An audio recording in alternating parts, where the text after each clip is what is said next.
Fundoset ish ministri Edi Ramës.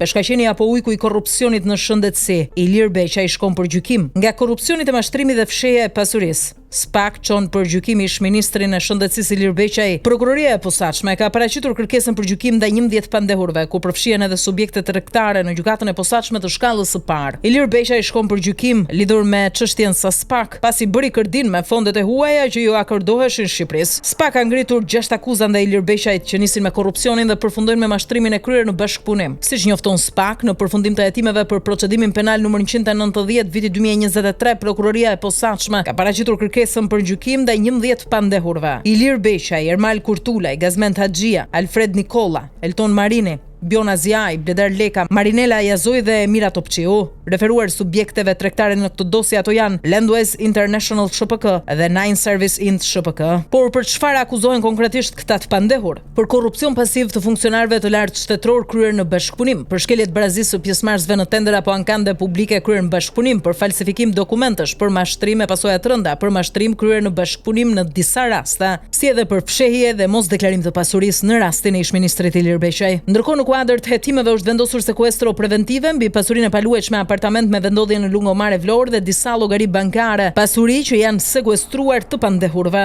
Bëhet fjalë për 4 llogari bankare me mijëra euro e dollar. 90.4% kuotave të shoqërisë tregtare Albanian Food and Hospitality Services SHPK, si edhe 3 automjete të regjistruar në pronësi të pandehurve.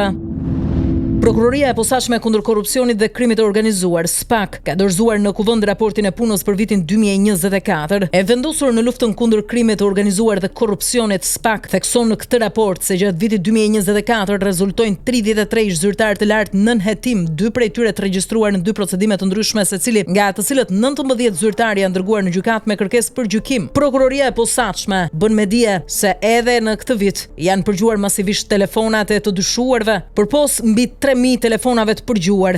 SPAK ka përdorur edhe metoda alternative si vëzhgime në terren dhe infiltrime të agjentëve. Lufta kundër krimit të organizuar edhe për këtë vit krahasuar me vitin paraardhës ka shënuar rritje të rëndësishme, me një rritje prej 18.8% të regjistrimeve të këtyre procedimeve penale. Nga ana tjetër është rritur edhe numri i personave të cilët janë nën hetim për këto procedime me rreth 21.6% krahasuar me vitin 2023. Në raportin vjetor të 2024, SPAK reflekton edhe marrëdhënien e tensionuar së fundmi me policinë e shtetit, ku i jep goditjen e radhës kësaj të fundit. Në raportin e SPAK-ut konstatohet fakti se hetimet e nisura nga kallëzimet e policisë së shtetit ranë mbi 70%. SPAK thotë se gjatë vitit 2024 numri i hetimeve të filluara nga prokuroria e posaçme për shkak të kallëzimeve nga institucionet publike ka psuar një rritje me 66.6% krahasuar me vitin paraardhës, ndërkohë që hetimet e filluara për shkak të kallëzimeve nga policia e shtetit kanë psuar një rënje në masën rreth 70.8%. Në raportin e SPAK nuk flitet vetëm për korrupsionin, por edhe për krimin e organizuar, ku evidentohet fakti i rëndë se Shqipëria ndodhet nën pushtetin e krimit. 16 grupe kriminale bëjnë ligjin në vendin ton. SPAK jep detaje edhe mbi qytetet se ku dhe si operojnë ata. Grupet kriminale shqiptare vijojnë të jenë aktive edhe kryesisht në trafikun e kokainës dhe të kanabisit. Këto grupe janë aktive edhe në Bashkimin Evropian, por nga ana tjetër njëjtë edhe në Amerikën Latine. Sipas vlerësimit të SPAK janë identifikuar rreth 16 grupe kriminale me rrezikshmëri të lartë shoqërore, të cilat janë të mbështetur në lidhje familjare dhe miqësore dhe janë të përfshirë edhe në tregjet ndërkombëtare kriminale kryesisht në trafikun e kokainës. Këto grupe janë aktive në qarqet e Tiranës, Durrësit, Shkodrës, Kukësit, Lezhës, Elbasanit dhe Vlorës. Administrimi të dhënave nga SKSC i kombinuar edhe me prova të tjera ka mundësuar identifikimin e të paktën 9 prej këtyre grupeve kriminale. SPAK thot në raportin e tij se analiza e thelluar e komunikimeve të dekriptuara mundson jo vetëm identifikimin e aktiviteteve kriminale, por edhe për të kuptuar më mirë mënyrat e veprimit, lidhjet me grupet e tjera kriminale brenda dhe jashtë vendit ton.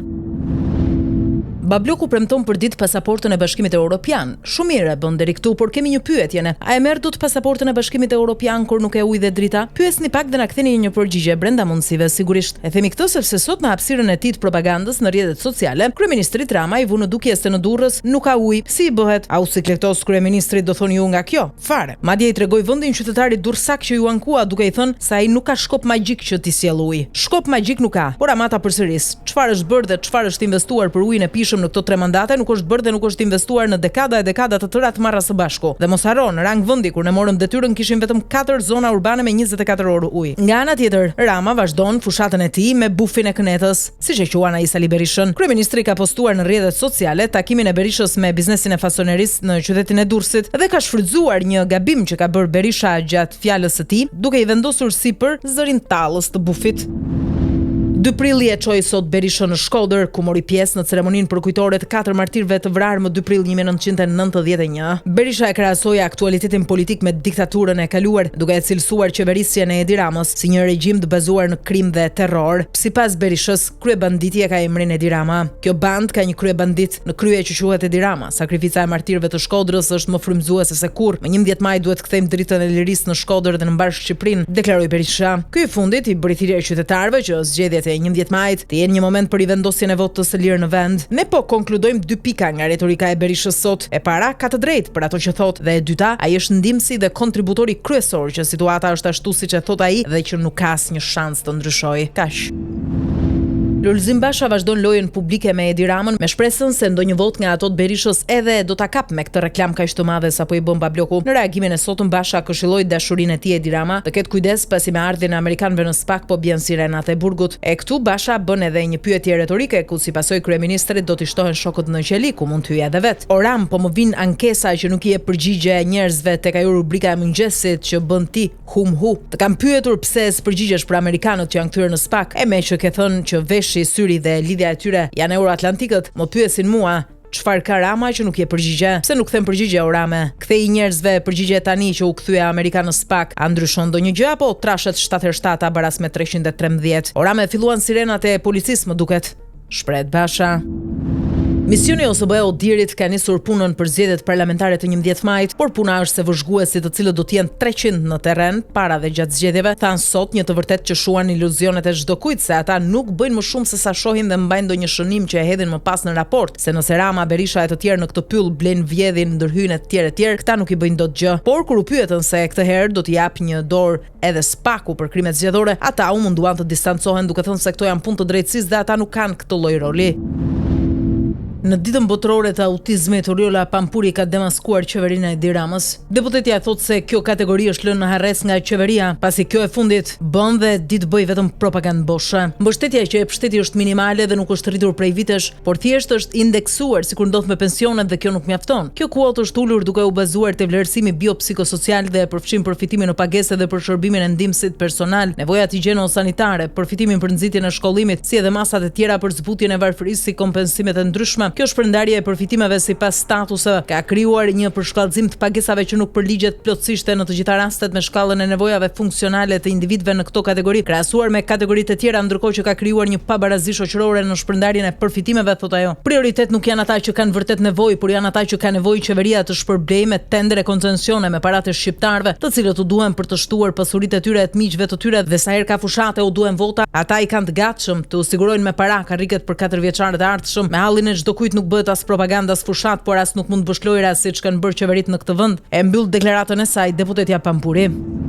Gjykata e apelit posaçëm la sot në qeli Eria Agon, ishte dashur e Safet Bajrit. Ky fundit u arrestua për vrasjen e Fatbart Licit në Shkodër. Eria Ago e kishte ankimuar më herët vendimin e shkallës së parë që e la në burg pa afat me akuzën e përkrahjes së autorit të krimit. Ajo mohon kategorikisht përfshirjen në këtë ngjarje dhe thotë se nuk ka lidhje me ato që ka ndodhur në vitin 2018. Mirpo autoritetet e drejtësisë dyshojnë se Eria ka larguar me automjet vrasësit e Licit pak çaste pas kryerjes së krimit. Sipas dosjes hetimore të SPAK, dyshohet se pas vrasjes së Fatbart Licit Eria Ago ka marrë me makinë dhe ka sjellë në Tiranë Asmer Bilali, ndërsa Safet Bajri ka qëndruar në Shkodër. Një shpërthim e tritol u regjistrua mesnatën e sotme në Tiranë. Ngjarja ka ndodhur rreth orës 00:35 minuta në zonën e njohur si Bregu i Lumit, ku lënda plasës se ishte vendosur shumë pranë një restoranti dhe në derën e banesës së shtetasit, identifikuar si Tonin Qafa. Për pasojë u dëmtuan porta e banesës si edhe disa mjete të parkuara, por fatmirësisht nuk pati lëndime në njerëz. Tonin Qafa, sapo ishte kthyer nga Amerika, mësohet se në vitin 2009 këtij shtetasi është vrarë vëllai. Prej asaj ngjarje, familja Qafa me origjinë nga fusharrësi u shpërngul në Amerikë. Megjithatë, një ndër pistat e policisë mbetet edhe verifikimi i aktivitetit të nipërve dhe fëmijëve të Tonin Qafës në Spanjë, pasi dyshohet se janë të përfshirë në trafikun e drogës. Kosova është tronditur nga një ngjarje e rëndë. Një pjesëtar i policisë është qelluar me armëzjarri teksa po hynte në banesën e tij. Oficeri i policisë Muhamet Lika humbi jetën pasi nuk mundi të mbijetonte plagëve të marra. Sipas policisë, ngjarja ndodhi pak para mesnatë në rrugën Idris Seferi në Kaçanik. Muhamet Lika ka qenë edhe pjesëtar i ushtrisë shërimtare të Kosovës. Për vrasjen kanë reaguar edhe familjarët e rreshterit, të cilët thonë se ai u qellua para banesës së tij në mënyrë tinzare nga autorët.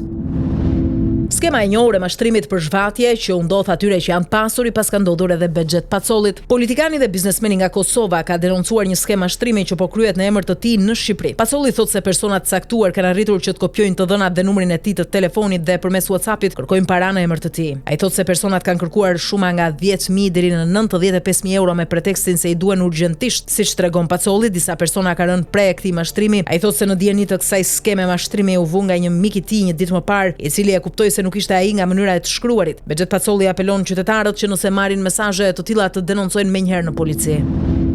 Albin Kurti është i vendosur të mos krijojë qeveri të qëndrueshme me pjesëmarrjen e një prej partive të opozitës, pasi edhe më herët këto të fundit i cilëson si vijat kuqe të bashkëpunimit. Edhe pse i vetëdijshëm për fitoren delikate të 9 shkurtit, Albin Kurti ka nisur punën për formimin e qeverisë së re, e cila me shumë gjasa nuk do të jetë e qëndrueshme, për faktin se ai do të bashkëpunojë vetëm me pakicat. Albin Kurti ka nisur takimet me partitë politike të pakicave. Sot ai u takua me kryetaren e Partisë së Re Demokratike nga komuniteti bosnjak, njerëz zëvendëskryeministri në detyrë Emilia Rexhepi. Lëvizja vetëvendosje thotë se do të sigurojë 61 votat e nevojshme për formimin e qeverisë së re të Kosovës.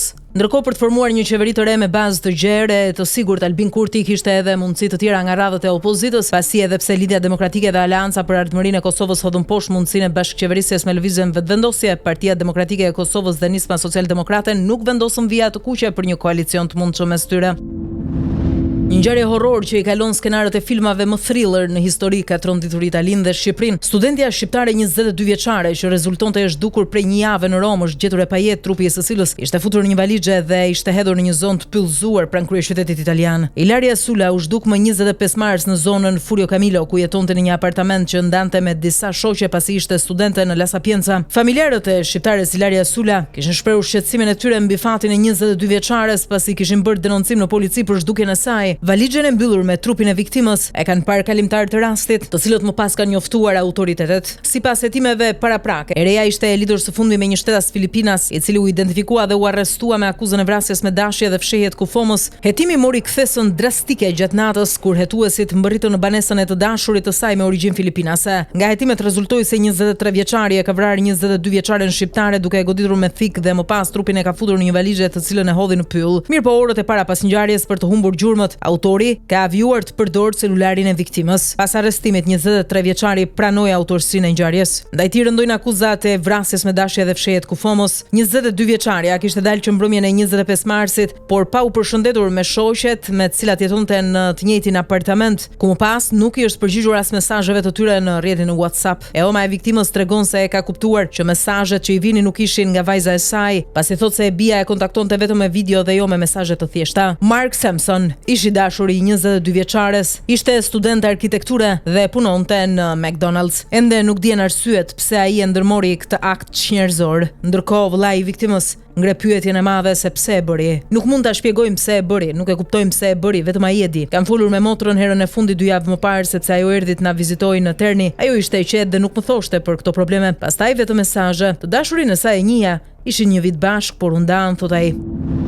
Donald Trump trondit tregjet globale. Ditën e sotme, sigurisht ishte paralajmëruar 2 prilli si dita e çlirimit, hyn në fuqi tarifat e reja nga Shtetet e Bashkuara të Amerikës për çdo vend të botës. E ashtu quajtura kuti e Pandorës e Donald Trumpit u hap sot, si një plan i mirëfillt zhvatje ndaj çdo vendi që atij i kërcënon pushtetin. Donald Trump i sheh tarifat si një mjet për të arritur 4 qëllime kryesor: kufizimi i fluksit të fentanilit dhe emigracionit të palishëm në SBA, barazimin e kushteve të konkurrencës me partnerët tregtar, rritje të ardhurave të qeverisë, forcimin e prodhimit vendas. Fentanili është përmendur tashmë si një arsye për vendosjen e tarifave 20% për importet kineze dhe kërcënuese me tarifa 25% për Kanadan dhe Meksikën. Presidentja e Komisionit Evropian Ursula von der Leyen paralajmëroi Trumpin duke thënë se BE ka një plan të fortë për të kundërsulmuar SBA-t, ndërsa vende të tjera si Kanadaja, Meksika, Kina, Japonia dhe Korea e Jugut gjithashtu kanë hartuar plan për hakmarrje. Ndërkohë, tarifat e reja që ka vendosur Donald Trump e kanë gjunjëzuar Bashkimin Evropian para hyrjes në fuqi të tyre. Airbus dhe Louis Vuitton kanë humbur $245 miliard në bursë.